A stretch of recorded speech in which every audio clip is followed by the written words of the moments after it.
Hey traders, Raghee here, and in this update, let's talk about what the ongoing OPEC saga carrying into today, July 7, well past the meeting initial deadline, pushing past the Monday extension, and now into Wednesday, we still have an impasse as the Saudis and the Russians are hoping to come to some kind of deal, and OPEC Plus can move on with the plans for more supply reaching the market as production cuts are eased.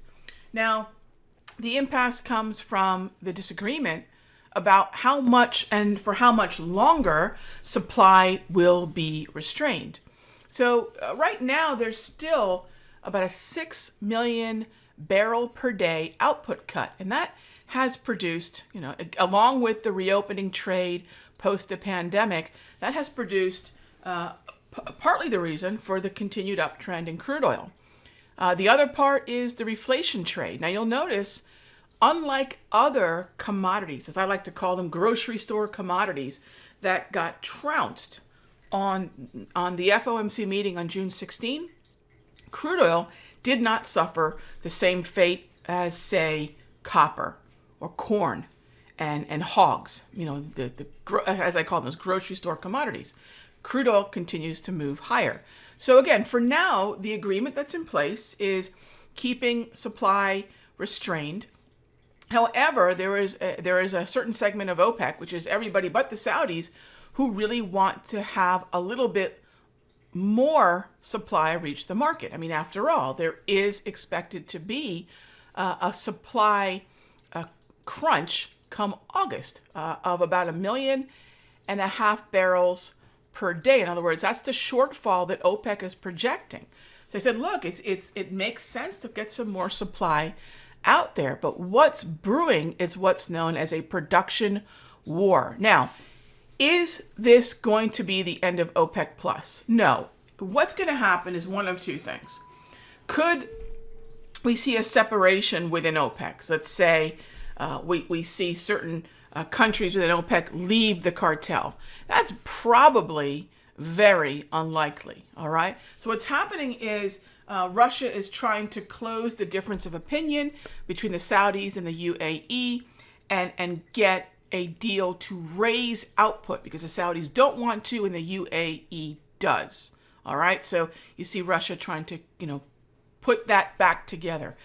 Why the move lower, right? So that's the backstory. And we've seen this happen from time to time. This one's probably the most extreme example that I've seen since 2013 or 14. So why this move? Now that you know the story, right? There's always an interesting story behind price movement, right? Now you know the why and the who. But, for us, it's the what. Here we are finally at a pullback to the wave. And why are we seeing this move lower? Why the weakness?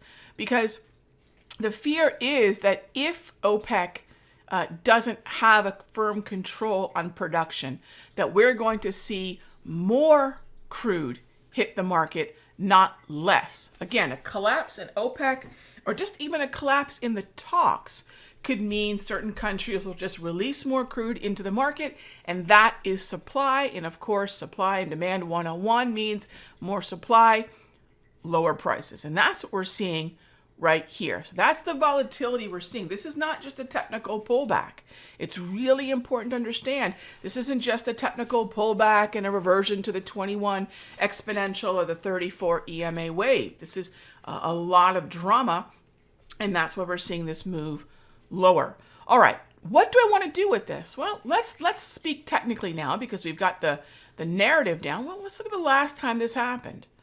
Am I going to be surprised to see a red grab candle? What if we had a pattern that looked like this happen now?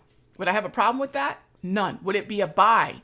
Absolutely. The weekly chart of crude is still very much in an uptrend, and this current move is hardly even enough to suggest a healthy correction, not even a significant retracement.